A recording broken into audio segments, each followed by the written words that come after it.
This episode of Bend the Knee is brought to you by our bannermen, Lord Jason of House Ross, Lady Amanda of House Richardson, Lord Adam the Young Bull of House Parker, Sir Peter of House Whittingham, Sandy the Dragon, Blood of Queen Daenerys, and Lady of Jameson, Lord Brett of House Fry, Sir David of House Fraser, Lord Nelson of the Long Isle, Sir Joshua of House Ross, Lady Liz of House Hendricks, Sir Matthew of House Perry.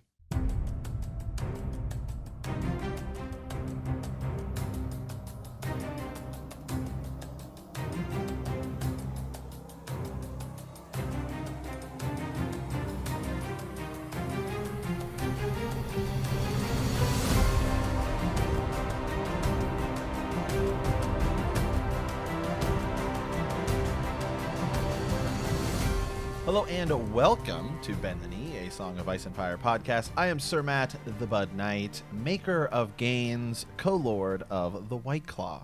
And I am Sir Ezra, the Watchful, Stealer of Hearts, Bandit of Time, and co-lord of the White Claw. Welcome to our Song of Ice and Fire book club. Today we are into Bran IV of A Clash of Kings, and in our Maesters study, we will be discussing Maesters. Yeah, man. Hey, it's time to, it's almost like sometimes we look at the world through the eyes of the Maesters, and sometimes it's time to put them in check, And say, hey, who are these guys? And let's look at who's telling us the stories, okay? Yeah, you know what? It's funny because we've had that conversation where we've talked about the Maesters and what do they know, what's their agenda. I'm going to take that and flip it on its head today. I have heard that, and I think you're going to be blown away by what I have to say about Maester Luwin today. I really do. Wow, Maester Luwin, though, he seems like a pretty good guy. But some of these other guys, Yandel, who's writing the history here? Oh, okay. I know. Yeah, Maester Gildane. I mean, you've got some of those other guys. The Archmaesters aren't to be trusted sometimes. I don't know. So we're going to talk about that later. But before we do that, how's it going, man? How was vacation? It was good. I went to Vegas for the weekend. I got to say, interesting experience flying during COVID. Shout out, I will say props to Southwest Airlines. That's who I flew with. I know there's some other airlines where they are filling all of the seats. Southwest flew.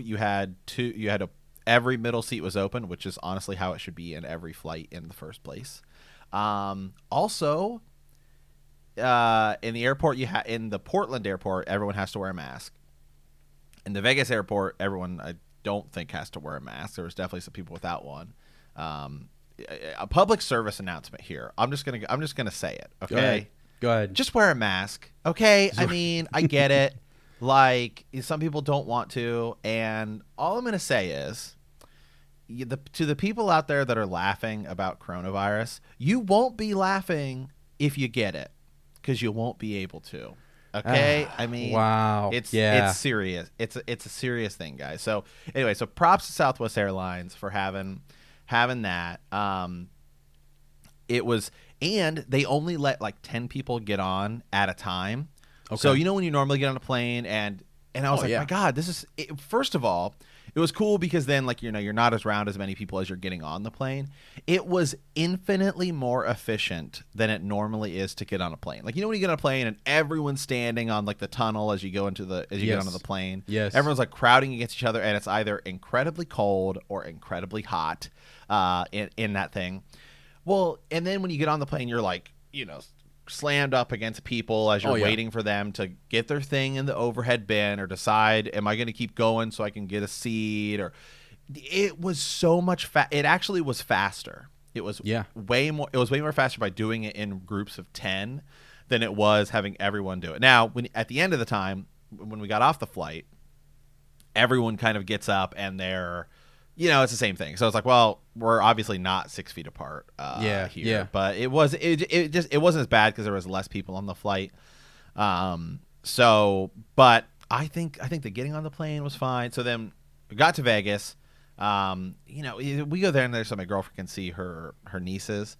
And so we're in this huge house. So we're just hanging out. It was great. They have a pool. It was 100-degree weather. It was 110-degree weather. Water was 80, 90 degrees. I mean, it was perfect. We didn't go to the strip or anything. So when we say we go to Vegas, it's more like, we go to Henderson, which is like a suburb of Vegas, just to kind of hang out. But great vacation. Did a deep dive into the audiobooks here. Ez and I are, we got a lot of things coming. Should we talk about some of that stuff? Yeah. Oh yeah. We're always saying, hey guys, we're working behind the scenes. Well, now it's time to let you guys in on, what it is we've been working on, and stuff like that. Yeah, no, this is are you talking about like the updates to Patreon? Yeah. Our Patreon? Yeah, man. I mean, so we just did a Call the Banners episode there. I think that's free. Anyone can go look at that. It's a video and it's on the feed there. So if you go to patreon.com/bend the knee, you'll see us kind of updating everyone on the new rewards and things that we want to do for our patrons. Because to be quite frank, Matt doesn't have a job right now, and he's working from home, literally working from home every day on content. And so we started thinking about this more.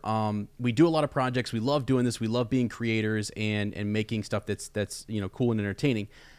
I have been I've got this new energy about me. I've been thinking about the series in a different way. I've been going back and doing my point of view read-throughs. If you haven't listened to my Daenerys extended edition, I just did sort of a Daenerys all the way through A Storm of Swords, talking about what's going on with her and the things that I learned from that, these little like clues. That's all there. I guess we're doing more of that, and we're going to go back to Patreon and really put in some really good quality time there, because those people are the people who are supporting us, and we don't have any ads on this podcast. We've never had advertisements at the beginning. We could put them in mid-roll, things like that. We just don't want to do that because, I don't know, we like the show the way it is. We think you guys like it that way, and you guys support us over there. So when that's happening, I think it's better. So, and you guys get some fun content over there. So some of the things we're doing a Zoom chat. Zoom is the way to go. We've kind of figured out. Discord, I think, was so difficult for people to get into, It's difficult. So, I mean, I'll be honest with you. As somebody who has used it for a long time, I think for me it's still difficult because sometimes you're just in there and you're like, why isn't this working? What is going on? Like, it just crashes a lot. It's cool. I mean, it gives you a lot of options, and it was certainly better than Skype or any of that other stuff. But Zoom has like drastically changed the game.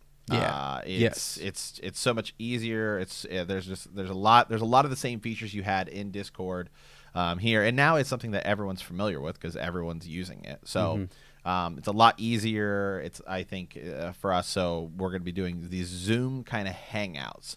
So different than Raven's Nest, I would say it's just a Zoom hangout.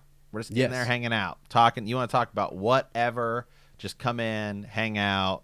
Grab you a White Claw, grab you a mead, grab you whatever, and we're just hanging out. And our first one of those is going to be next Monday. Am I correct in that, Sir Ezra? Next Monday. July 6th. It will be 6 p.m. Pacific time, which is 9 p.m. Eastern time. Mm-hmm. Yep. But we'll probably be in there a little bit earlier. So we'll probably be in there early. I mean, so I'll probably be in there at 5 my time, which is 8. So but we give that like official kind of hangout start time at 6 and then 9 there. No joke or pun intended there.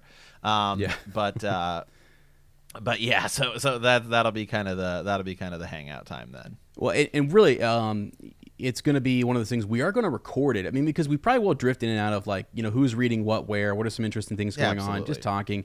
And we record that, and then we'll post that for certain tiers for individuals to get into. But so go check that out. That's updated, and I think it's going to be a lot of fun. It's something we're committing to basically on. It's going to be on Monday nights for right now, and we're gonna see. I know we're trying to make a time where, people who live in Australia or people Europe, who live in Australia or England, and it's like, how do you balance that? Yeah, so we'll do the hangout on Monday nights for now, 9 p.m. Eastern Standard Time, and then Raven's Nest, we're going to pick a different day for that. But the hangouts will be on Monday, so it's basically the first Monday of every month essentially, and we'll keep you posted on that date.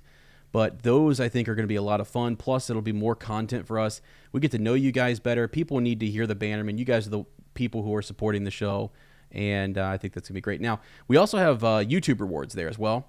So we've been making a lot more YouTube content. Our YouTube's been growing like crazy. So we're really happy about that. Thank awesome. you. So absolutely. Yeah, thank you. And it's just easier for Ez and I to kind of do something like that where it's like, hey, we can just quickly fire off if like some news comes out, right? Like, which we did have some news this week. Yeah, we did. But yeah, so our YouTube reward for sure is everybody who is a patron is going to get their name in the credits of the show. Of the YouTube episodes. I have kind of like a scroll, like you see at the end of the movie credits, and it just has everybody's kind of name, and I have most people just down as sir and lady. If you want something specific and you're a patron, just email us or send us a patron message. Say, hey, I'd prefer it to say this.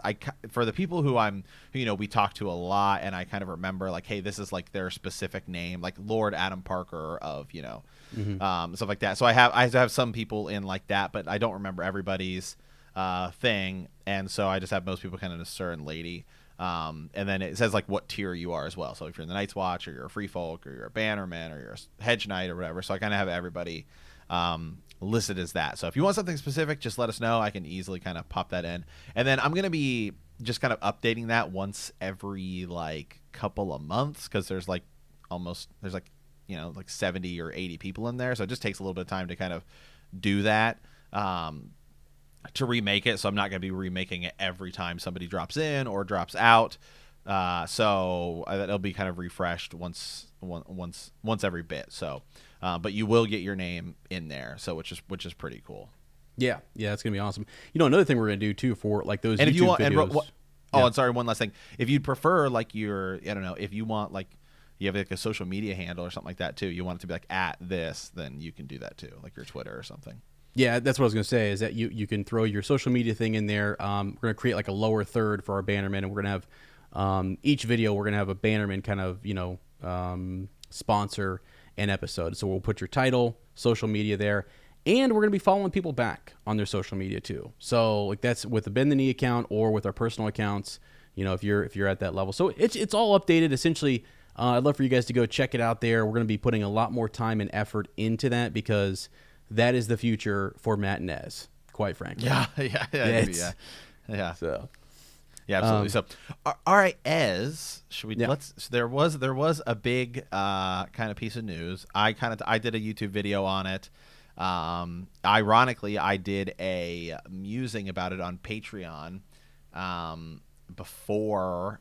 So I've been recording these musings in bulk, and so I have them scheduled out. So there are a lot more of those coming as well, and I recorded one. I can't remember if it's actually posted or not, but I did one talking about is it possible that Gur could finish the series in 2 books? And I believe I said, we're supposed to be, hopefully we'll get this announcement on July 31st. Well, it's canceled, just like everything else in 2020. Gur has officially said Winds of Winter. There's obviously the normal news, which is the book's not coming this year. But I actually think this time there is good news, Ez. Come on, tell me about it. In this post. So let's dive into this recent post from Gur talking about the Winds of Winter and kind of its pending release, right? So he says, and I'm going to paraphrase here, writing, reading, writing. So a quick backstory. We were supposed to have the announcement, he said earlier, we were going to have the announcement of Winds of Winter. He was going to go to this convention, which has now been canceled, and stand on stage because he's the headmaster, kind of host running this thing. It's finished, and if it's not, you have my permission to lock me up. Is what he said. But so it was canceled. So he says, I have to confess, after half a year of pandemic, quarantine, and social distancing, I am showing signs of cabin fever, half of which is quite literal in my case. Yes, I am in an actual cabin in the mountains. No, I have no fever. For the present, at least, I am healthy. For an out-of-shape guy at 71. If nothing else, in the enforced isolation has helped me. Right, I am spending long hours every day on the Winds of Winter and making steady progress. I finished a new chapter yesterday, another one 3 days ago, another one the previous week. But no, this does not mean that the book will be finished. tomorrow or published next week. It's going to be a huge book, and I still have a long way to go. Please do not give any credence to any of the clickbait websites that parse every word I say about anything. I mean, basically, he goes on a little bit here. He talks about kind of the pace, right? He says, as of late, I've been visiting with Cersei, Asha, Tyrion, Ser Barristan, and Arya Hota. He says, I'll be dropping back into Braavos next week. I have bad days, which get me down, good days, which lift me up. He says, way back in 1999, when I was in A Storm of Swords, I was averaging about 150 pages of manuscript a month. I fear I shall never recapture that pace again. Looking back, I'm not sure how I did it then. He goes on to talk about some other things he's working on and other projects, but he kind of finishes with. He says, Hollywood is also slow to crawl, but the House of the Dragon is still flying along with writing and stuff like that. So that's kind of cool. There's a little bit of news we have on that. And then he just kind of says, now if you'll excuse me, Arya's calling. I think she means to kill someone. So the crazy, I mean, not the crazy thing is that we're not getting it. I mean, that's not really a surprise at this point as it continues to go along. Mm-hmm. Yeah. But this is the first time in literally years that I can remember him saying, "Oh, I have finished chapters," and giving us any kind of update, which is what we've been saying we want. We've been saying, God, just like how we just know you were writing the Winds of Winter. We didn't know how long it was taking, what you were doing. How far into it are you? And that's kind of what we'll talk about a little bit here. So at least we know for a fact he is writing chapters and has actual chapters done, which is just like, okay, at least we know we're there, right? Like, yeah. So let me give you my 2 cents on this. You ready? I don't think we've actually had a chance to like pull this up and look. You at and it. You and I haven't talked about it yet. Yeah. So Matt did a great YouTube video, and then he had a musing, as he said, coming out saying, could we? I recorded finish? I recorded that before, actually. Yes. And that was simply, can this whole thing be finished in 2 books? And the answer is no. And actually, there is an indicator in his post that like, I mean, he's either going to cut stuff or he's going to have to. He's going to try to make it fit in 2, but it wouldn't surprise me at all if he said, no, it has to be 3. Like, it just would not. Sometimes these authors think they can get everything done in 1 book. I'll give you an example. Robert Jordan's last book, A Memory of Light, ended up being 3 to 4 books. And he thought it was his final book when he was dying. He said that there was 1 more. Here it is. And they looked at it and they said, there's no way. We can't even, there's no way we could put a book like this together. So I'm looking at what George is saying here. And he's saying, this is just, it's so big.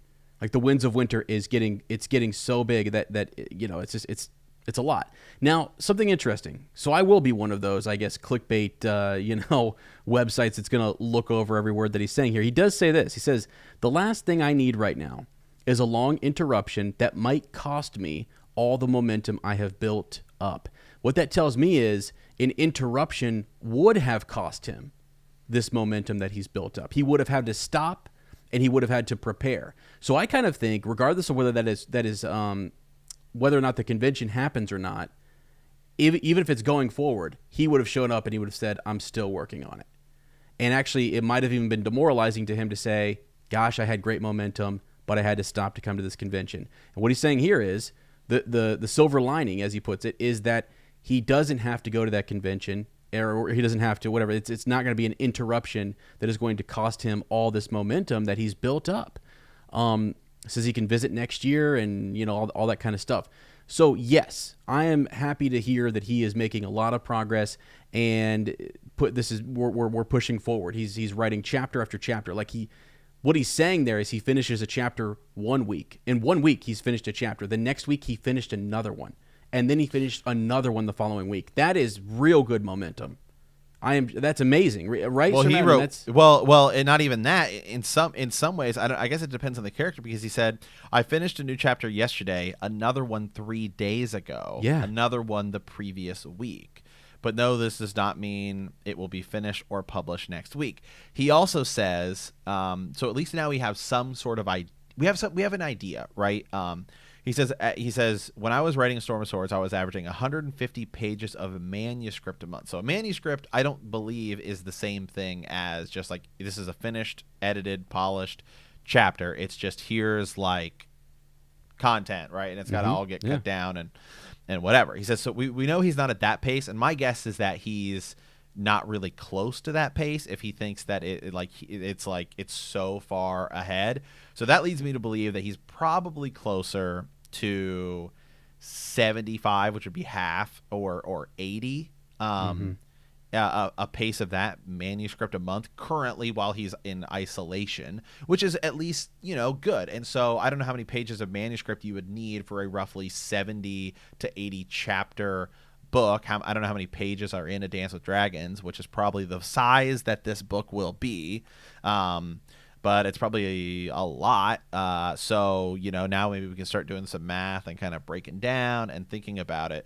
The interesting thing, though, is the characters he's talking about, right? I mean, that's something to talk about, too, is, well, hold on a second, because if you look at the characters he's written about, right? Okay, he says Cersei. Okay, we know Cersei's going to be big. We kind of can use the show as a guide maybe for what she's going to do. Okay, that's cool. Asha, same thing. Tyrion, we kind of have an idea. Sir Barristan is interesting because keep in mind, Barristan Selmy dies in the show. We've talked about the fact he may not die in the books, right? But where Sir Barristan dies in the show would be roughly towards probably the very beginning of this book. So if he were still to die, it'd be like, hold on a second, man. That means that you're like, and he says, I'm in Braavos. Well, that would be like beginning of Winds of Winter, right? Because Arya comes back, I mean, like well into what using the show as a guide would be.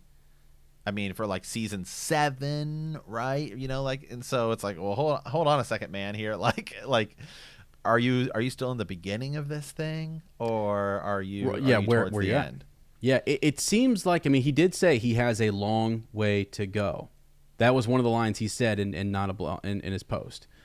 Right. So I was like, well, I mean, again, that even if you're midway through, you still have a long way to go. Or are you at the beginning and you have a long way to go? Or has he been writing these characters? Has he been doing character arcs? So I because I can't imagine that a POV writer would write. I just finished this chapter. This is going to be the next chapter, and so now I'm going to. Because I think you write these people's arcs, and then the editor and stuff come in, and you say, well, okay, now it's going to go. Here's how it's going to bounce around. I don't think he goes Bran, Daenerys, okay, now this person. I think he just writes, this is their story, and then it gets the pace and where they fall in order gets moved around. Yeah, for sure. Yeah, so I don't know. I don't know. I think it is interesting to look at, like he says at the very end of that, Arya, is off to kill someone. Well, who, right? I mean, notice he doesn't say Arya is off to kill no one. Yeah, right. You know what I mean? Yeah. Because the person, so he does talk about being in Braavos and finishing Arya chapters. Well, the person Arya is most likely to kill at the beginning of this book is the waif, right? And so, yeah. I don't know. Yeah, so there's good and bad. I think there's more good. I think there's more good in this. Me too. You know why? Because I've been saying for years, and I'll say it until Martin dies or until I die, which who knows? I could die before he does. But let him finish. Let him write this out. Let him write this masterpiece. I guarantee you, as he's writing this, that things are evolving on him, that characters that think he's seeing a different path or whatever. However he writes is amazing, and I love it. And so I say let him finish, let him work through this at whatever pace works for him.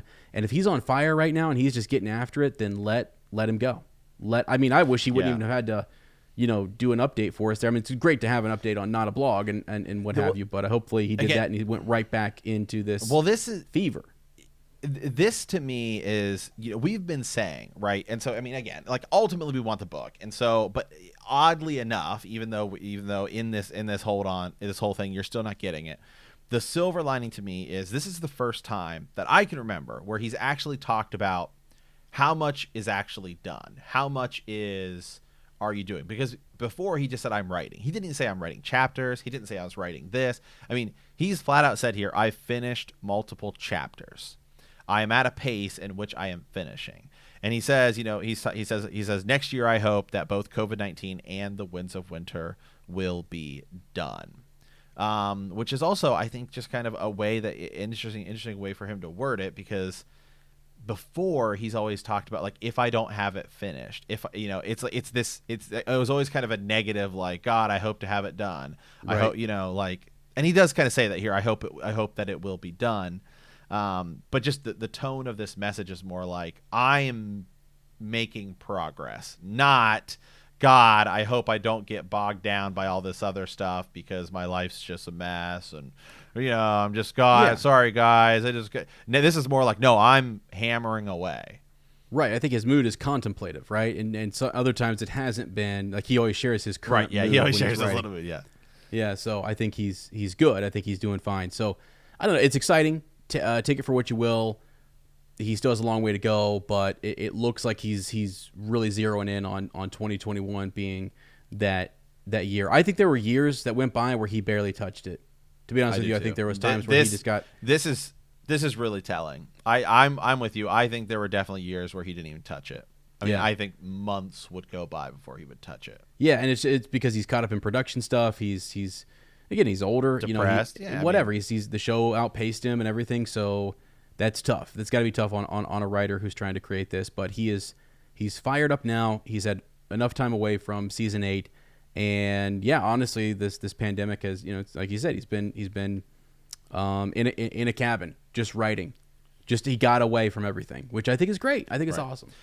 I think it's great too. I mean, you think about all the stuff. Fire and Blood was coming out. World of Ice and Fire was coming out. They're reprinting the versions of the book. The show was the biggest thing ever. All of these things. He was constantly doing interviews, all this stuff. I mean, this is probably the first time he's had in years where he's like, no, I'm just sitting down and I'm finishing my book.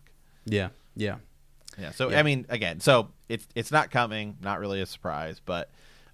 This is of all of the posts he's made in the past couple of years, this one isn't woe is me. You have nobody to blame. I have nobody left to blame. No, it's exciting. Myself. Yes.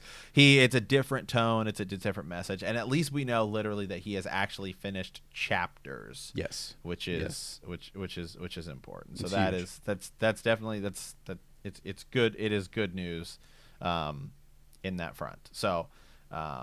There we go. So that's kind of the news, man. Crazy as I mean, it's finally. We've been asking. I just want an update. Like, where are we at in the process? And while he's not super specific about it, we at least have something like I have made actual legitimate progress. Yeah, I feel better about it too. I think he's gonna be fired up and hopefully, and that's again why he was saying his tone was more hopeful and it was more optimistic. And people who are out there saying, this sucks, it's terrible. See, we told you. No, you got to really, even in his blog post, you need to go look at every word not that you want to alter it. Like, I guess if you do really look at it and try to analyze it, it is, as Sir Matt says, very optimistic, which is very different from other posts. So I think it's a good thing. That's all I'll say. Good. Yep. Okay. Ez, you want to talk about some Maesters?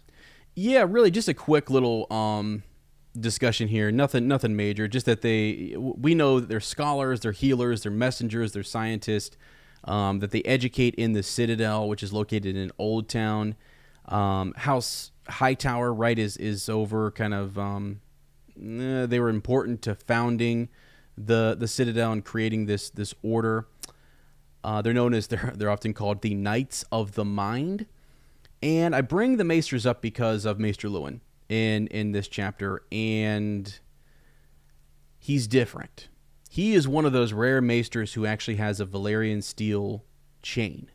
Not a lot of Maesters have that, and why is that? And we'll talk about that in the chapter a little bit as to why he has one and why most people don't, and what it symbolizes and what it shows us about Luwin's character. And why I think we should actually believe every single thing he says. So their organization is broken down into, you have novices and acolytes. I think it's in, pretty sure they're at the Quill and Tanker, where you get introduced to some of these novices and acolytes there. And we learn, as Sam is showing up later in that book to Old Town, we learn a lot about their structure. So you have maesters who are sent out to various kingdoms and keeps. And again, they're in charge of sending those messages, healings, giving advice and counsel, things of that nature. They do wear that collar, which is to remind them that they serve the realm, right? It reminds everyone that they are a servant. And so even when you were to occupy someone else's, keep, or if someone would invade another, kingdom, the maesters they're working for the realm. They're in a position of service. So whoever ends up, although they might have just been giving good counsel to this or that lord before someone took over whatever region it might be, they're willing, I guess, to continue working for whoever that active lord or lady is, if that makes sense. Like they're not supposed to have those strong, although they do, right? We see in Stannis Baratheon's case, right? We saw this at the beginning of this book, that you do have some maesters who get close to the families that they serve, and they care about them, and how could you not? And they're trying to give them the best advice and counsel that they can. But maesters are supposed to kind of, not to be outside of that, if you will. Above maesters, you have archmaesters, right? Those who demonstrate mastery in a particular subject, and they receive a mask, ring, and a rod in the metal corresponding to the link of their maester's chain, which signifies their expertise on a topic. So it's an extra thing that they have. So when you're at the Citadel, you'll see some of these individuals who have those extra items, whether it's a ring or a rod, in a particular metal that will tell you what they are an expert in. Okay, whether it's healing or the histories or whatever. Then you have Grand Maesters, right? So the office of Grand Maester was created in 5 AC by Aegon the Conqueror, who asked for an Archmaester to advise him on governing the 7 kingdoms. So this order of Maesters has been around for a long, long time. And interesting here, so the Seneschal is actually this is the position, it's a governing position, right, over the Citadel. It's this person is chosen among the Archmaesters. And I kind of forgot about this, but the Seneschal he is appointed annually. And because the Archmaesters tend to see the office as a thankless task, it takes them away from their true work. That individual is... So whether they're important or not, that word or that title often comes up around Dany, and whether or not she should trust someone with that title. So I thought that was interesting. I was kind of like, oh yeah, I forgot that they do that. And maybe that's we can get into that later as to which maesters maybe say they don't want that position because it's taking them away from their true studies. But I think some of them maybe secretly are okay with being in that position. So that's really it. I don't want to go into the rest of this. I mean, the maesters don't take wives. They're not supposed to bear children. They're one of those orders that Barristan Selmy, when he's talking to Daenerys over in Essos, kind of explains that they're one of those orders that have vows of servitude. So, yep. Yeah. I think that's pretty much it. And the real question is, how much can we trust him? How much can we trust him? Yeah. Okay. I mean, when Sam goes to Old Town, okay, he says, "Guys, I have literally seen White Walker." We don't believe that. Yes. Yeah. Okay. Hear me out. So as you get ready, to go into this chapter, we're going to do something a little unorthodox because I'm Sir Ezra the Watchful. Okay, that's why we're going to do it. I want to read you guys something here. Matt typically reads at the start of this, and he's going to go over all those things to say. I just want to point this out to go from Maester to the reread. I'll let Matt take over here in just a second. But Maester Luwin, at the end of this chapter, he tells us the truth.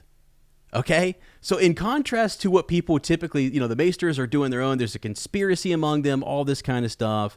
He tells us the truth.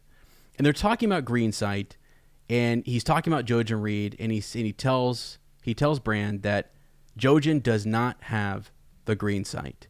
No living man has that power. And with that, I'll let Matt, let's dive in here to the reread, and I'm going to elaborate on that as we jump around in this chapter. Okay, all right. Well, guys, last time we were into Daenerys 2. That's where there was the great celebration in Karth, and she was showing up and kind of meeting everybody. Daenerys learned that Robert Baratheon was dead, right? I mean, that happened a long time ago for us, but she was kind of learning about that. Last time we were with Bran. Bran was acting as the Lord of Winterfell. He had hosted the Harvest Feast and greets Mira and Jojen Reed, who arrived to represent their father, Howland Reed. That night, Bran dreams of the Reeds visiting the direwolves in the Godswood. This week, we are into Bran IV. Bran is with Mira and Jojen in the Godswood of Winterfell. Mira tells Bran that Jojen has the green sight. Right? Like the internets.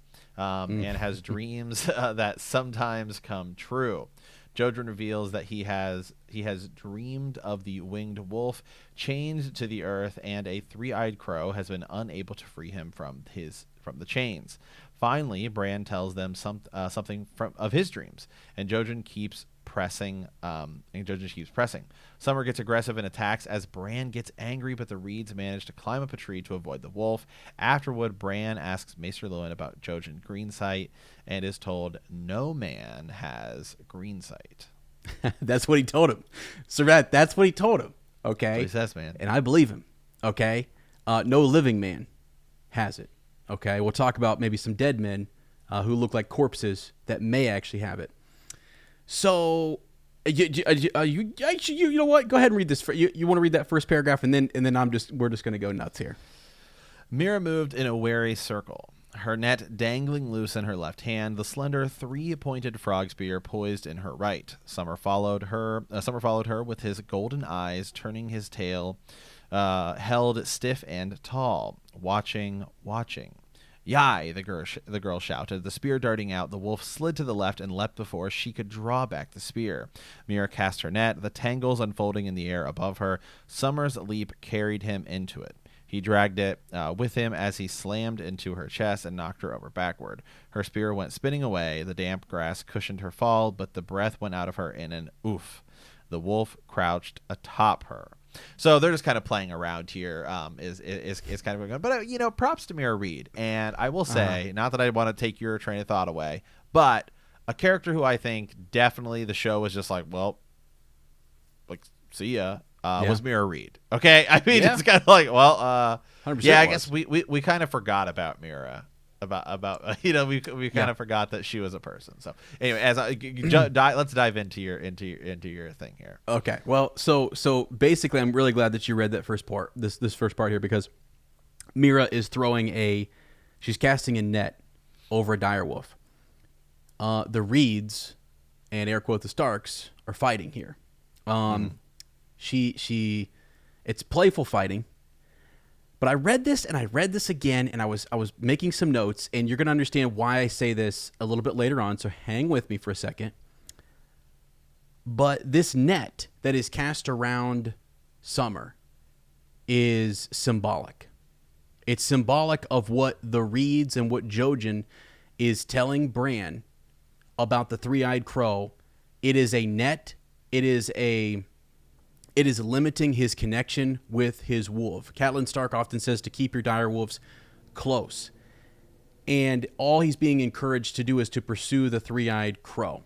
And he's this winged wolf whose chains we need to break. But you'll see later on, I don't trust Jojen. I don't trust him. I trust Maester Luwin more in this chapter, and I think he gives us some really good advice. And he's very knowledgeable. And I started thinking, like, what you think of those twists or those things that George wants to plant in his stories. When the Reeds show up, because of their father and because of the relationship that they've had and this long partnership and all this, we immediately trust them. We don't question anything. We don't question the Reeds at all, and I think we should be. I think we should be questioning their motivations, or maybe not even their motivations, but who's guiding or who's kind controlling, if you will, maybe Jojen. Yeah. So there's a couple things. I truly think I think George showed us right here that there's a suppression of that warg nature through the casting of this net over this direwolf. At the end of this chapter, Bran cannot control those direwolves. And he says, well, they won't harm you because they know that I like you. And actually, Shaggy Dog and Summer will attack Mira to the point where Jojen actually, Jojen knows he's not going to die today. They were in such danger that she tells Jojen to run up the tree, to get away, because what they say and what they do to Bran, it does anger Bran at first, and you can say Shaggy Dog is sensing Summer's anger, and that's maybe why they go. But it got to the point where Bran could not control them. So Bran is also still learning to master his dreams, to open the third eye, and even to master his ability to connect to his wolf. So you could say all of that maybe is a part of it. But I think we're seeing something where those direwolves were a little bit upset. There's just a little nod there that they're not anti-Reed, but I mean that they were upset with what Jojen was. They sensed something, Yeah, that they sensed something. They know they have a strong tie to the Starks. Keep them close, and they have obviously some sort of magical ability, right? Because they have ties to these Stark children, and they kind of open it up. And at the end, Bran even I kind of have it here. At the end of the chapter, right? Bran kind of thinks, right? He's sitting at supper. Everyone's served at the same time, and there's nothing wrong with the food. The food that was served to the Walters. Bran is relieved. Nothing bad is coming to Winterfell, but he is disappointed also. So long as there is magic, anything can happen. Yeah, and it's good that you brought that up. So that was a dream, right? That Jojen had. And said this is going to come, like he shared something with Bran that was going to come to pass. I mean, okay. Let's back. Okay, yeah, no, that's great, because with magic, anything can happen, right?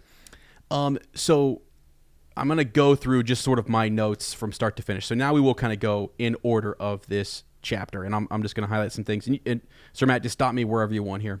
Okay, man. So Mira is back to this situation with the direwolves and them growing angry. Mira shook her head. Does he never grow angry? She asked that question, and Bran says, "Not with me."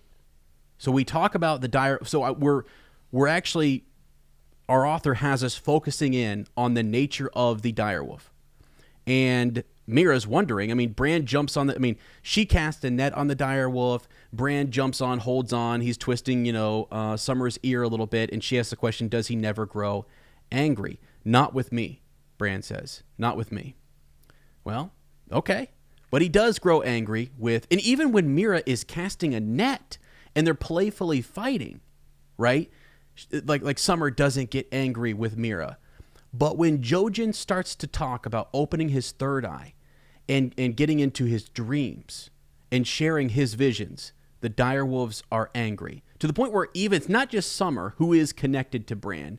Another direwolf who senses Summer's anger is connected, and Shaggy Dog walks out. And like I said, you can say that, well, that's all just because Bran was also getting angry because he's a boy who's afraid, who doesn't know what's going on. But I say take a second look and look a little closer. Now, Bran says, yeah, he wouldn't hurt you. He knows I like you. And there's a little more evidence that Bran really does like Mira. He's got kind of a crush on her.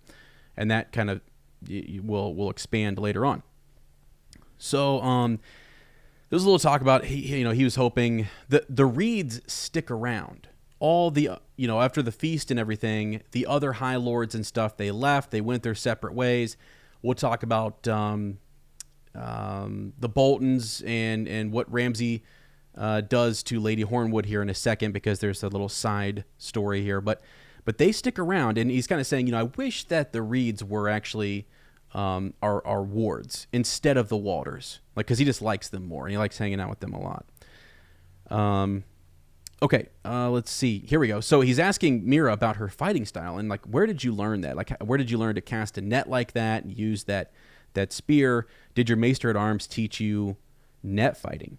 And she says, my father taught me. We have no knights at Greywater. No master at arms, no maester. And here we go. So they have no maester there. Who keeps your ravens? She smiled. Ravens can't find Greywater Watch, no more than our enemies can. And I just wrote down here, I underlined that. Ravens can't find Greywater Watch, but crows can. A three-eyed crow can find Greywater Watch. You know, so as always going back to the. I mean, seriously, I'm sitting here going, now wait a second.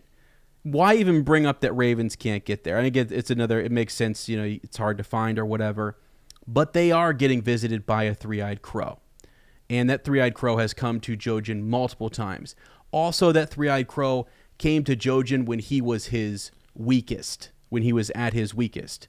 And again, the flip side of that coin is, you could say the three-eyed crow is taking advantage of Bran and Jojen when they were in a weak state or fragile, and then, you know, kind of that's when, you know, the magic is awoken in them. You know, like, you could take I guess, like, kind of a negative connotation with that, or you could say, no, it's because they were in such a dire situation that instinct and everything, magic awakens to kind of save them and preserve them. I mean, you could go either way with it. I think so. Yeah, there's that. And then she you know, Mira will say that the keep moves. It's a moving castle. Mm-hmm. Yeah. You know.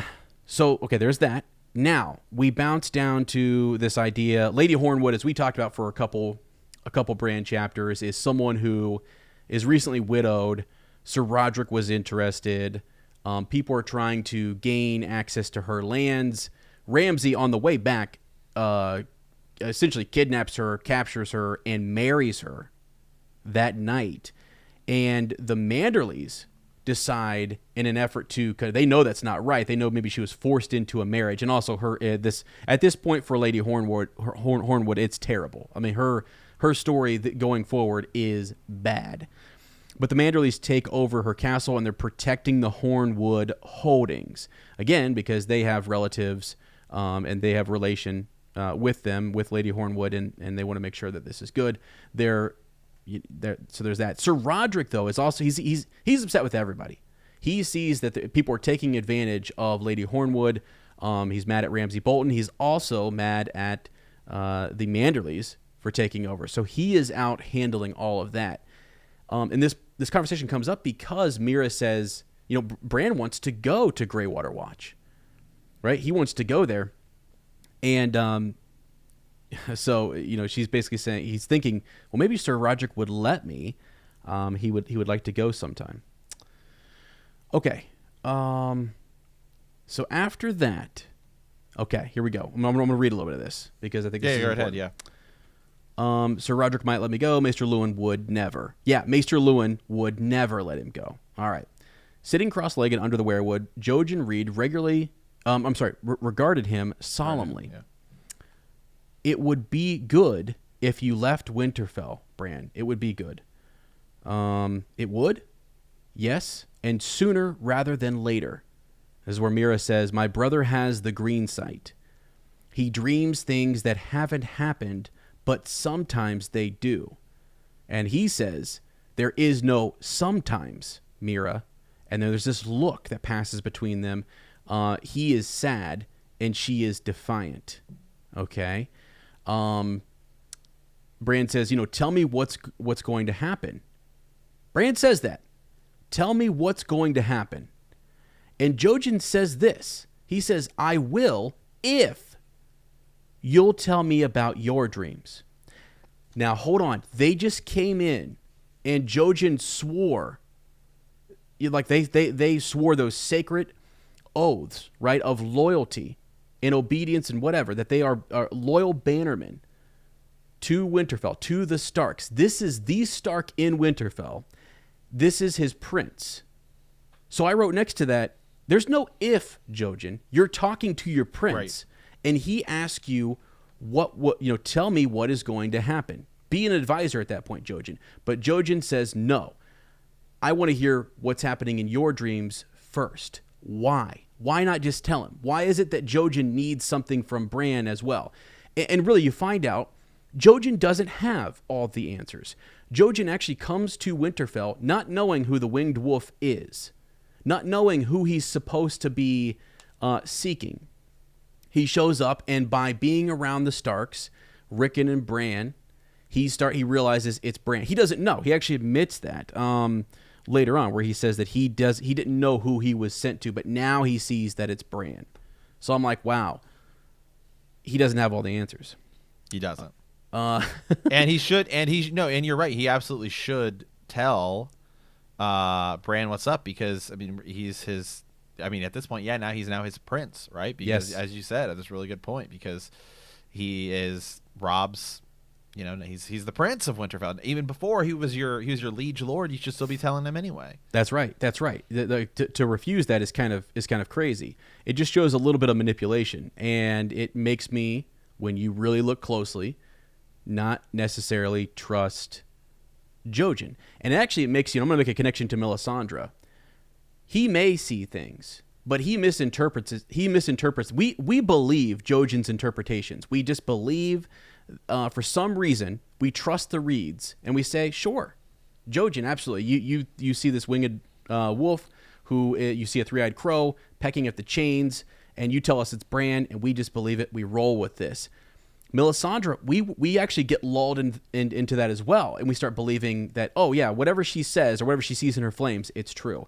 No, George is he's not that simple. Right. These individuals misinterpret things, and Melisandre has been working with visions and seeing into the flames way more than Jojen has. And Jojen is a young boy who could be manipulated, but yet we have an experienced red priestess who looks into her flames and cannot quite interpret them in their fullness. But yet we are believing Jojen at his every single word. And just go look at later on the pale look on his face when he realizes that maybe he messed up later on in Bloodraven's cave. But, okay. You're talking to your prince. Okay, so here we go. And then so he's asking him for those dreams. Bran is saying, I don't have dreams.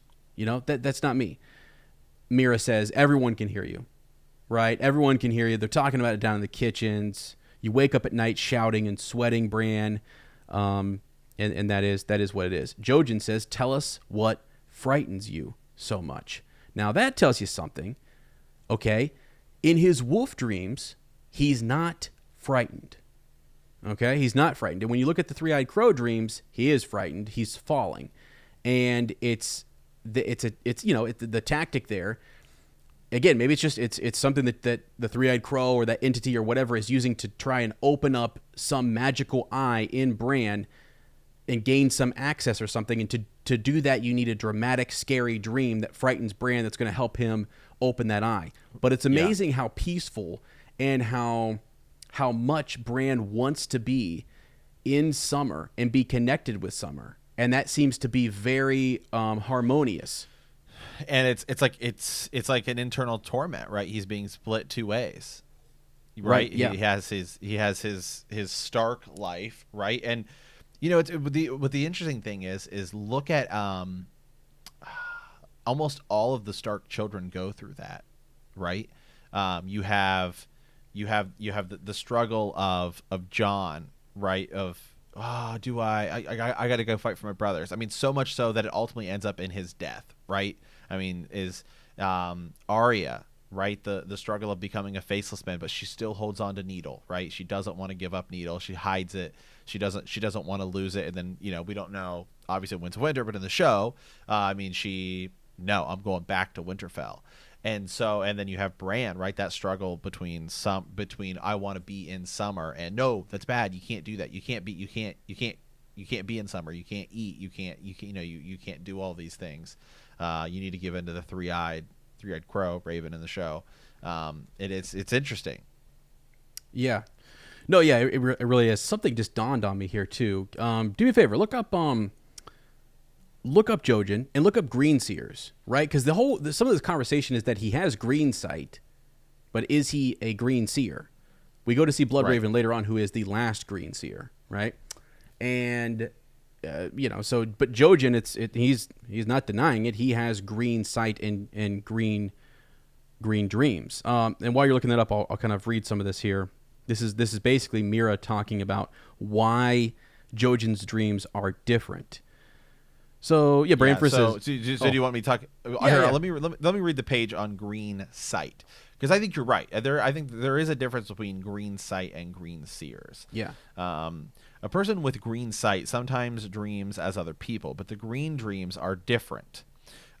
Filled with symbolic meaning, images, and metaphors of what is to come. The meaning behind the dreams is not always obvious, but the dreamer experiences the fulfillment of visions and the unfolding of events. So suppose that these dreams can concern the dreamer or another person, but the dreamer will be able to tell the difference.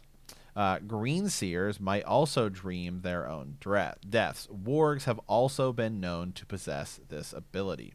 Green seers, the wise men of the children of the forest, reputedly possessed the green sight. Some chronic men are also known to have green sight. One of them is Jojen Reed, who has unnaturally green eyes. It is possible this is the result of his advanced green sight abilities.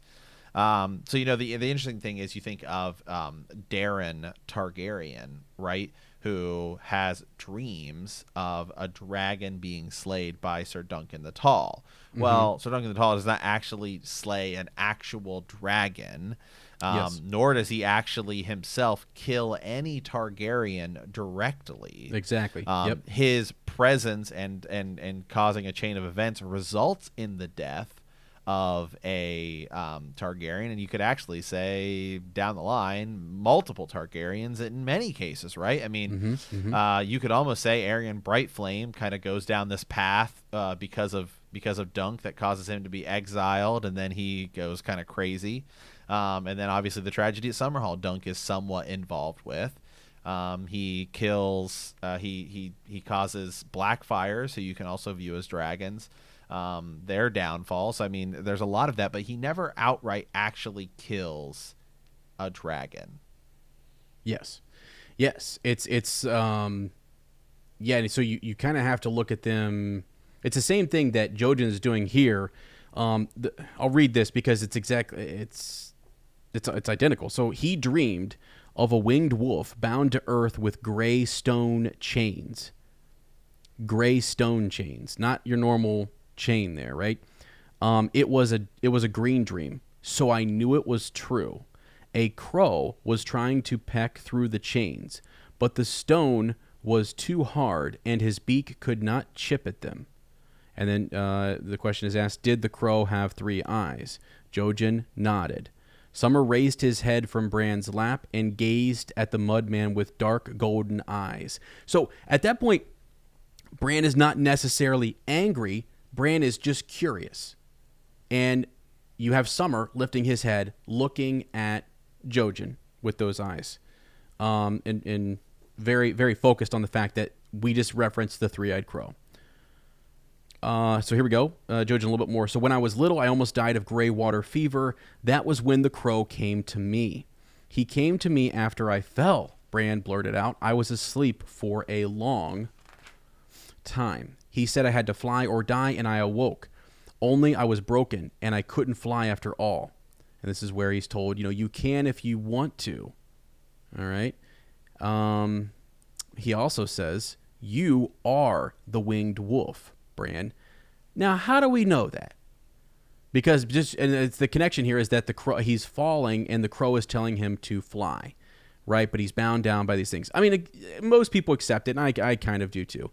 But I think there's something, as you say, with Daeron Targaryen misinterpreting those dreams. I think the same thing could be said here of Jojen and Melisandre. We have a lot of people misinterpreting visions and dreams, right? Yes, we do. Yeah, absolutely. Okay. So he says, so here we go. Jojen says, I wasn't sure when we first came, but now I am. The crow sent us here to break your chains.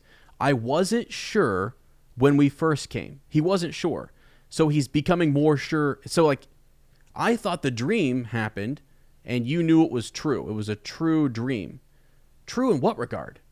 What is true about this winged wolf who's bound by stone chains and a three-eyed crow. So that's true. And he's trying to figure out who the winged wolf is. But no one's focused on who the three-eyed crow is. And what are the stone chains, you know? So there's a lot of different things that when the vision or the dream is painted, we're focused just on who is that winged wolf. And I just think there may be some misinterpretation. All right. The crow sent us here to break your chains. Here we go. Is the crow at Greywater? No, remember, Bran, ravens can't get there.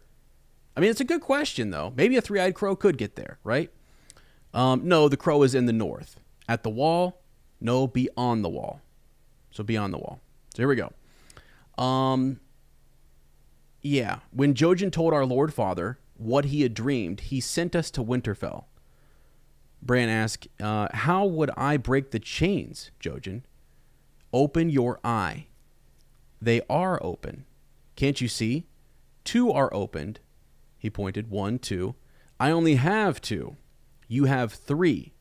The crow gave you the 3rd, but you will not open it.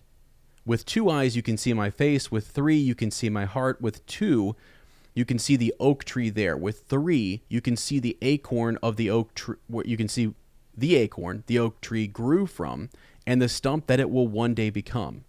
With 2, you see no further than your walls.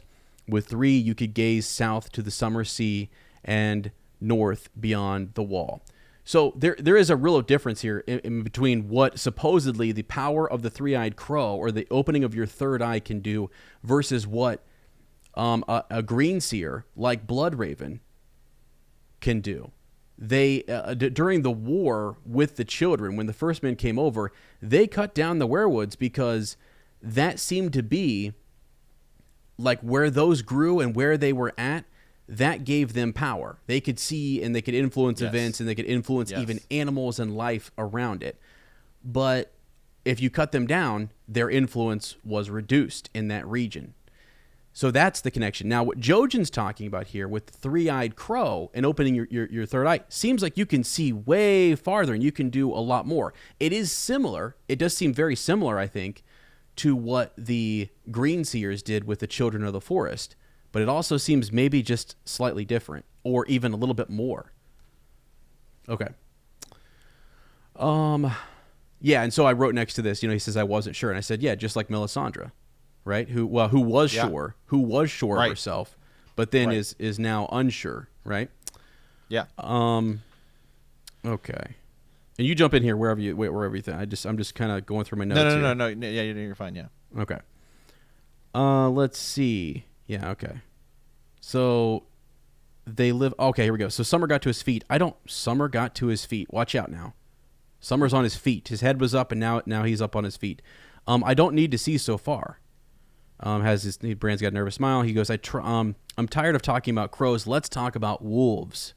So he wants to talk about wolves. Bran's nature keeps taking him back to the wolf dream, and that's where he's a Stark, Right. I mean, that's kind of the interesting thing. I said earlier was the pull. Right. Is he keeps being pulled to Summer. He keeps being, well, I want to be in Summer. I want to run. I want to whatever. And they keep saying, no, you can't do it. No, you can't do it. Well, the crazy thing is Jon Snow. I think in the books.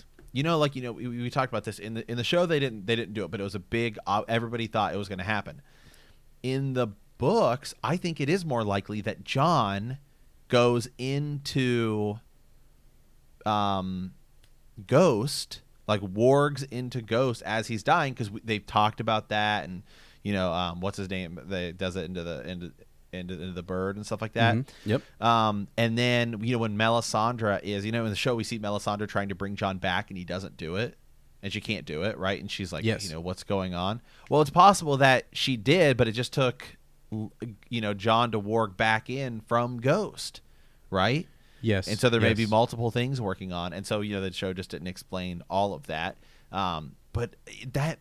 It's possible that may happen. So the pull of their wolves and everything is very important. Yeah, it really is. And I'm not saying that Jojen doesn't have some special abilities or green sight or whatever. It's just to have a power in an ability, no one gets that and then immediately knows, like what it is, like the full extent. They're not a master of their abilities. And I would just say that Jojen is very young, and has been in a vulnerable state. He's had these dreams. Back to when he and Mira were having this look where he was, he has other dreams, but when it's a green dream, he knows, and he's seen his death. And I think that's the one that Mira is sort of like, no, I can't believe that maybe he told her when he was going to die, maybe he didn't, or maybe he said around about when it's going to be, and it's not going to be very long. You would think that your younger brother is going to live for a long time, you would hope. But when he says, I only have a few more years left, and it was a green dream, that's got to scare her, and I think she would be in denial, saying no. So I'm not saying Bran doesn't have, or I'm sorry, that Jojen doesn't have these abilities. He does have some ability, and I would say a lot of the Starks seem to have in their blood a connection to their wolves, and there's a possibility that their powers could be more. When you look at the histories and you look at what Green Seers could do, Green Seers had the green sight and were wargs as well. So the first men believed that they were responsible for carving the faces into werewoods, creating heart trees, and so on. So there's potential for someone who is a warg to be something more. And I don't know whether again, later on, Bloodraven, the last Green Seer, who we see later on in the caves, will say he doesn't recognize the three-eyed crow. He doesn't know who that is. He has no idea what they're referencing there, but he does say he was also there in Bran's dreams, and he is. Bran dreams about werewoods, the three-eyed crow, and wolves, all of them. So I kind of think you have to look at those three as separate things, although maybe the magic that's connecting them all is similar, being in their blood. But the three-eyed crow just seems to be the one who, as Old Nan says, you don't trust them. They're untrustworthy birds. So yeah, exactly, Okay, so to continue on here a little bit, as you say, Summer is getting upset. Right? He's getting mad. Jojen continues to ask him, did you dream of wolves? It was making Bran angry. I don't have to tell you about my dreams. I'm the prince. I'm the Stark in Winterfell. And Jojen doesn't listen. No, it doesn't matter. He's trying. Earlier he doesn't say that when he asks Jojen, and Jojen says, no, I'm not telling you. Right, exactly. What you can see, though, in Jojen's nature, he's still buried. He goes right on, right? Was it summer? You be quiet. The night of the harvest feast, you dreamed of summer, right? And he starts to say, I kind of felt you. I could sense you in summer. And he says, just like I can sense you in him now. And they are, connected. He and Summer are connected. But you're going to find out here in a second that although they're connected, Bran is also Bran, and Summer is also Summer. Like they're still two, but they are joined, if that makes sense. Yes. So I wouldn't say every action that Summer is taking is just because of Bran and because of their connection. I think when Summer, I think there's something that kind of piqued his interest when we started talking about the three-eyed crow, and eventually he's on his feet now. He's on guard. Before Bran is ever even angry, Summer seemed to be on guard. Okay, so there's a low rumbling growl rose in Summer's throat, and there was no play in it. He stalked forward, all teeth and hot eyes. Mira stepped between the wolf and her brother, spear in hand. Keep him back, Bran. Jojen is making him angry. No. And then this is where Jojen says, well, it's your anger, Bran, right? Your fear. It isn't. I'm not a wolf, he's trying to say. But I would say at this point in time, they are connected. I would say that maybe whatever heightened Summer, he's more heightened now because they are maybe connected. Because Jojen seems to say, I can sense you in him now. And it does seem when Bran gets emotional or he gets worked up or whatever, when emotions are running high, that's the time where he doesn't even realize he's doing it, but he slips into his wolf. Okay, here we go. So, yeah. Part of you is Summer, and part of Summer is you. You know that, Bran. And I believe that. I mean, Sir Matt, I think that's true. Yes. So part of you is Summer, and part of Summer is you. And I'll say this. So if part of Summer is also Bran, then maybe some of the anger. So you got to really look at this, right? If If Summer's angry, then maybe Bran would get angry, And maybe if Summer's afraid of something, it goes in the opposite direction. Well, and you think about, some of it, I think, you can talk about, the person's personality will cause them to train their pet a certain way. But I also believe that some of it is also because they share similar personalities, right? You look at the wolves. I mean, Ghost is by far the most well-trained, kind of thing. But then Ghost goes off in ranges, right, for himself, which is what Jon ultimately wants to do.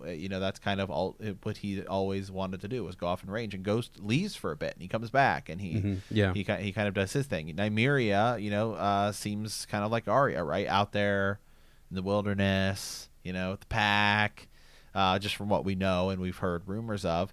And then Shaggy Dog, right, is like very much like Rickon, young, playful, not really well trained, because he's like 3 years old and his mom leaves, and right, so yeah. And so I think they share some of that personality. So I totally think there's a lot to that statement. Well, yeah, I really focus on this because it's two things. Now, everyone listening will probably say, look, Bran doesn't have quite control over his direwolf. But I would say, if your direwolf is out there and they sense danger, you would sense it. If there is that type of connection. So part of you is Summer, and part of Summer is you. So if Bran is, oftentimes those direwolves are out scouting, they're doing different things, right, and they're connected. And so what they're sensing, Bran is feeling. And what Bran is feeling, they are feeling. So you have to kind of figure out here which is which, right? Is it Bran who was getting angry, and then that caused Summer to act the way that Summer acted, or was it that Summer was on guard from the get-go? Because, like I said, Mira casting a net and playing with the spear and him being whatever didn't bother him. But this talk of dreams and falling, and maybe he knows it's something that Bran is struggling with, and whatever. There's something going on. I think it deserves, looking at.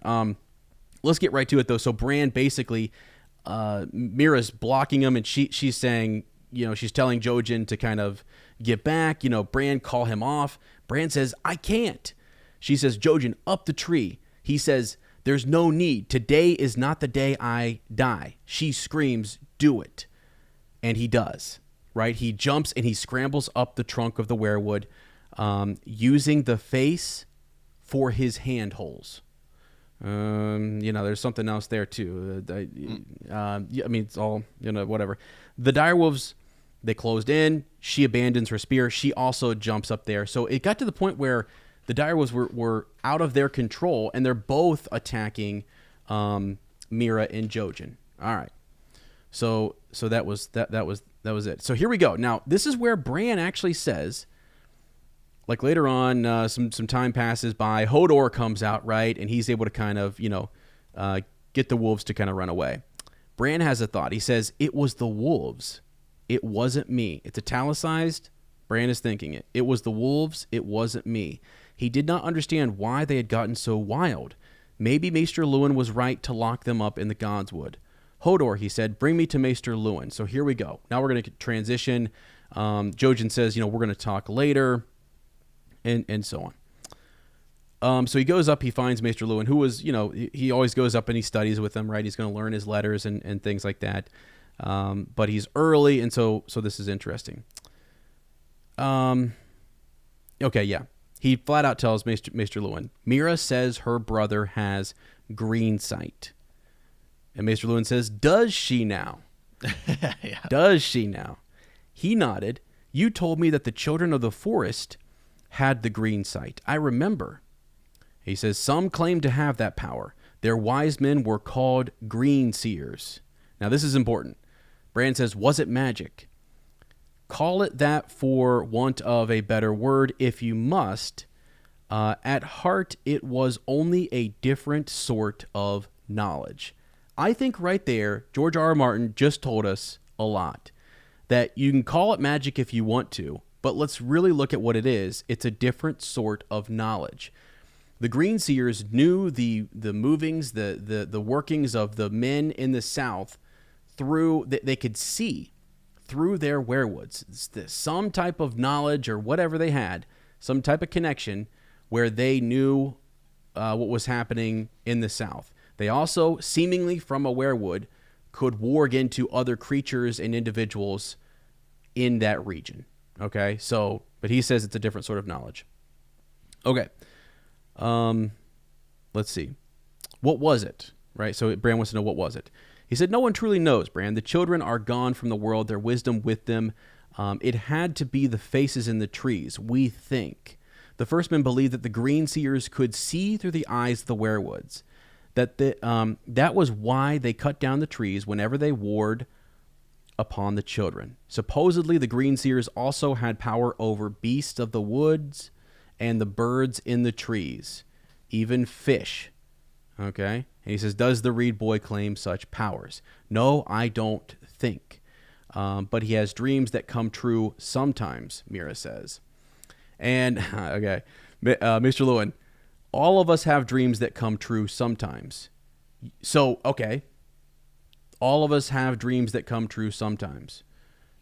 Do we all have green sight? Can we just not recognize the green dreams? Is that the thing? Is if you have green sight, you can recognize the ones that will come true? They're prophetic. You dreamed of your Lord Father in the crypts, right? He and Rickon had that same dream. He says, call it green sight if you wish, but remember as well, all those tens of thousands of dreams you and Rickon have dreamed that did not come true. So he's kind of, chalking it up to, we dream a lot of different dreams. Maybe there are some, like that come true. Could we call that green sight? If you want to call that green sight, so be it. Go ahead. All right. Go ahead. Yeah. Okay. So, okay, now Mr. Luwin goes over his chain. He goes over what the different links mean. Black iron for ravenry, silver for healing, gold for sums and numbers. I don't remember them all. This is Bran talking, right? He then points to, Maester Luwin points to the Valyrian steel chain link, okay? He says that this one, he says only one Maester in 100 wears such a link. So not very many, right? It signifies that I have studied what the Citadel calls higher mysteries, magic, for want of a better word. And Maester Luwin goes on to kind of say that he, as a younger man, was interested, like any young man would be. I yielded to temptation. I must confess it. Well, I was a boy, and what boy does not secretly wish to find hidden powers in himself? I got no more for my efforts than 1,000 boys before me and 1,000 since. Sad to say, magic does not work. He doesn't say that magic does not exist. He says that magic does not work. So I think that was that. Talk about one. The difference in that word choice is tremendous. Sometimes it does. Bran protested. I had that dream, and Rickon did too. There are mages and warlocks, right? And we've come across them recently in Karth. Well, we will here soon. More of them. And even more going into the other cities that are climbing fire ladders and everything. So, let's see. Yeah. So he's just, the Maester Luwin talks about the passage of time and how, like, over time, maybe there was once magic. What little remains is no more than a wisp of smoke that lingers in the air of a great fire has burned out. And even that is fading. So there he's, kind of saying magic does exist, but it's almost gone. Valyria was the last ember, and Valyria is gone. The dragons are no more.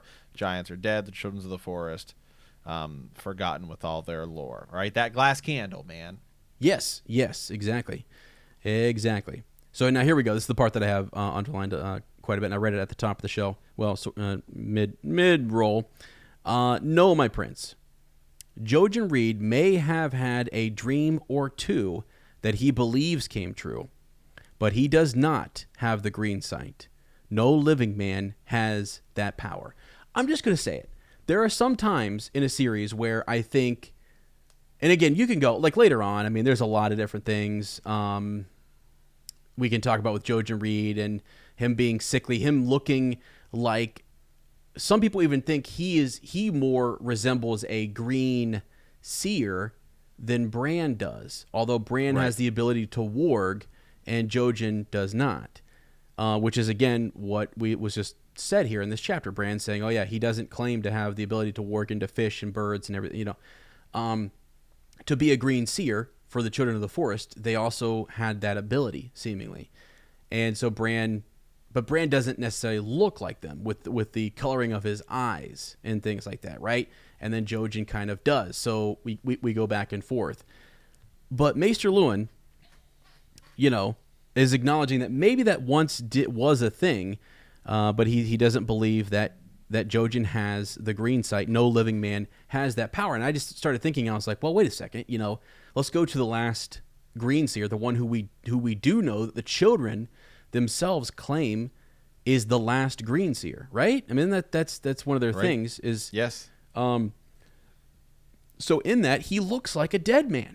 He's a corpse. He's only being, he's technically maybe alive, but Brynden Rivers, Bloodraven, he's not necessarily a living man that has that power. So I just thought it was kind of ironic, right? That later on, the one person who we can look to and say, yeah, that person maybe has green sight. And by the way, you go back into his histories, and there's that connection to dragon dreams, right? Exactly. Those dreams. So it's not that he had, like he was able to possibly change his appearance in Maynard Plum. I mean, he was able to maybe with he glamoring, right? Yeah. Yes. Right. And so that's the person that the children choose. He had the two mismatched eyes, right? One was red, right? So I don't know. I just think it's interesting that we got that, and there's a lot of hinting here that Jojen should not be believed, and we don't, like, we're told all of that through a maester, but then we're told later on and around the series to not really believe the maesters, right? And that they're just essentially they're hell bent on doing away with magic and stuff. But you have maesters like Maester Luwin who were intrigued by that, who would love to know more about those higher mysteries and who did study them and who would love to believe that magic is real, but they have been, they've seen that silenced. It's and viewed as idiotic or whatever. Yeah, I'm with you. I mean, it all just points to the fact that we talk about this all the time. Perception, right? Everybody's perception. Whose point of view are you reading? The maester, all the chapters with maesters would lead you to believe that they're right and they know what they're talking about. But then later, Sam goes, and maybe these maesters aren't as smart as we think. And Jojen and these guys, these maesters are hard to question. Even look at A World of Ice and Fire, right? Mushroom tells us one thing, and Maester, Yandel tells us another thing, and they even in that, whose perception are you supposed to believe? Yeah, exactly. And I think the same thing is true of people who have these powers. So I think the maesters get it right half the time, and the other half the time, maybe they don't, or they have an agenda. The same thing applies to people who have green sight and visions and dreams. Half the time, they get it right. The other half, they don't. It's not perfect, and no one's truly mastered it, because Jojen will get things right. There are things that he will get right, and that, when he does, we go, believe this guy. This guy the wildlings and the Night's Watch will tell you magic and creatures and all of this stuff is real, and everyone's like, whatever. Yeah, right, exactly. We've actually seen others. I mean, we actually know that some of the stories that Old Nan is telling us are true. That's why I say, you ever want to know what's up in this world, go to Old Nan. Old Nan actually seems to be the most accurate. Exactly. She's on point, man. She really is. There's an irony in that she's old and feeble-minded and stuff, but her stories seem to pan out as more true than some of these other things. So, and one of the things she said is to not trust crows, and I don't trust them. I don't trust them either. I don't trust them. So I guess that's my whole point, because at the end of this, Jojen is kind of telling him about things that are going to be coming to their meal. He's all worried about the meal with the phrase, as you mentioned when we started the reread. Bran thinks to himself, Maester Luwin has the truth of it. He told himself nothing bad was coming to Winterfell, and that's not true. We know that, right? No matter what Jojen said, Bran was relieved, but disappointed too. So long as there was magic, anything could happen.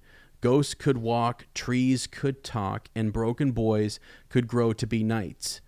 But there isn't. he said aloud in the darkness of his bed, "There's no magic, and the stories are just stories. And he would never walk, nor fly, nor be a knight." So, yeah. Remind me at the end of the show. So is he still... He's still in a wheelchair. He's still in a wheelchair, and he's still the three-eyed raven in the show. So, three-eyed so crow, right there, there's some truth. He never walks. He doesn't fly. Nope. And he doesn't become a knight. No. Right? Becomes a king. Becomes a king. Right, yeah. So we're led that Bran's future, it's not going to be what we think, but we only mentioned 3 things. Much other cool stuff could happen. There's no magic, and the stories are just stories. Not necessarily true. The stories might just be stories, but maybe there is some magic. You know what I'm saying? Like exactly. It's almost like when George writes, it's like the first half of the sentence could be correct, and the second half could be misleading a little bit. You know what I'm saying? That is how complex he writes, and how how he drives us nuts. Yes. So there's that. But I just think we got to take what Jojen says with a grain of salt, and I think Jojen can also believe, truly believe he is doing the right thing right up to the very end. Oftentimes, someone who is a bad guy who believes in their motivations and is sold that this is the right way.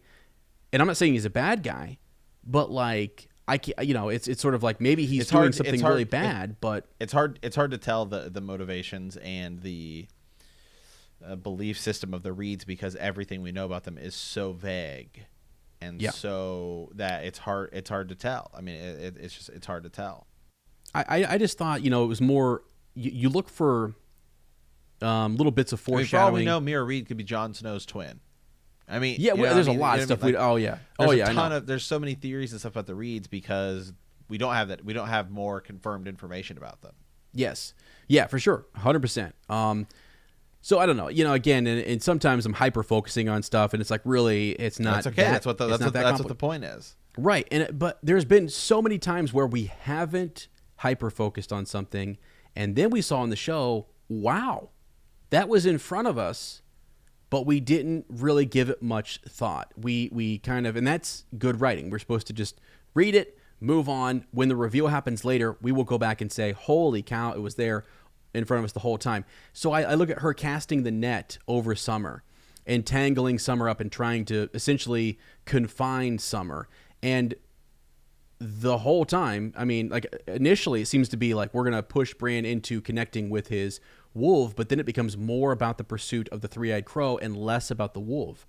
And Bran will sort to kind of lose track of Summer. And actually he stops warging. To be a warg means you're connecting with your dire wolf. Later on, Bran stops doing that, and who is he warging into more? He's not warging into. He's not. I'm sorry. He then is a skin. He's a right. skin changer, right? Yes. Yep. So he's not even. He's sort of abandoning that warg nature, and that is another thing that the Starks have. This has been a big problem. Is that when they abandon that, or when they grow distant to their wolves, they are lost, and they start to lose their way. Now, I think Bran's going to recover, and he's going to figure some of these things out in Winds of Winter, and that's a whole Winds of Winter Bran prediction. But, it's just going to be a little more complex than I think we realize. So, absolutely. Sorry, it was kind of, that's okay, man. Hey, that's great, as that's what the point of this is the point is to go on big, long tirades and rant and rave about the stuff in the series that we find interesting, that we think other people will find interesting. That is the entire purpose. And I'm with you. I'm totally with you on this. There is so much with Jojen and the three-eyed crow. I think sometimes we become a little hesitant to talk about the three-eyed crow because we had that period of time where we talked about him for like a month straight, and people were like, "Okay, we're good," but right. It's been a while, and this is why we need wins, right? We just need wins. Yes. So we can figure out a little bit bigger piece of the puzzle, because as far as we know, the three-eyed crow could be a bad guy, right? And there could still be a good guy, could be neutral, could be whatever, could be good. Yeah. And so we totally got to see. So all right, guys, though, with that, we've collected a bunch of ravens. You guys have sent us a bunch, so we're gonna be doing a kind of follow-up Friday episode where we're going to blast through all of the Ravens you guys have sent us on theories and stuff like that. And we've definitely gotten some cool comments on Patreon, and as well as follow-up comments on our YouTube videos. So we're going to be doing kind of a big thing for that. So kind of with that, man, just one quick reminder, 1 week from today, we will be doing our Patreon Zoom hangout, right? It's going to be a new cool thing. It'll be Monday the 6th, I believe. Monday the 6th, 6 p.m. Pacific time, 9 p.m. Eastern Standard Time, some other time for all of you people living in other time zones other than those two. So you can do some math there. And so it's going to be a lot of fun. And again, Ez and I will be on there long before that official starting time, so feel free to come in and hang out. And we will get that going for you patrons. So that's going to be super, super cool. So, all right, Ez, well, with that, I want to thank you for playing the Game of Thrones. In our next episode, we will be discussing Chapter 29, Tyrion 7 of A Clash of Kings. If you like our podcast, don't forget to subscribe, like us, write a review, leave a comment, or send us a raven at btkcast@gmail.com. We will see you in a week, and remember that winter is coming.